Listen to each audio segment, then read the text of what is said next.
then Santa Rita has basically two different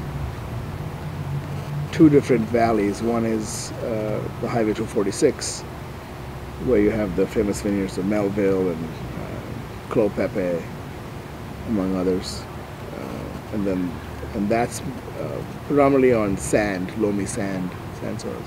And then on the other side, on Santa Rosa Road, it's predominantly the silica-based soils with really great, rich clay, depending on what elevation you're on.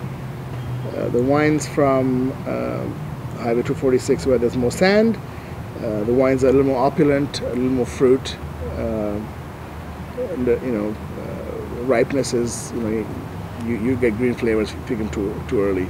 You need to ripen it late. So it's soft textured.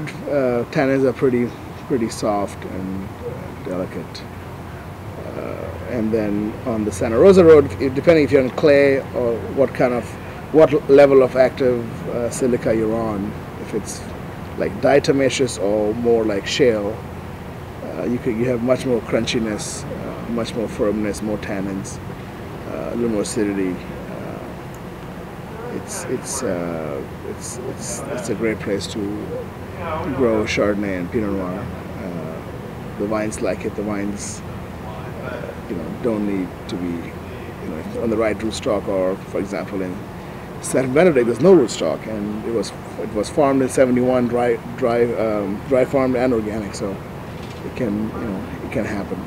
And so the wines there are just a lot of acidity. I mean, if you're on the right part of Santa Rita for Chardonnay, you can get some crazy, almost acid numbers of like Riesling. You can get like picking at like 11 grams of total acidity with ripeness potential alcohol of 13 and a half.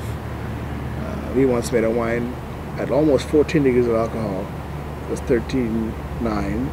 And we picked it, and the finished acidity, finished pH is 3.08, and acid is like something like 8.5.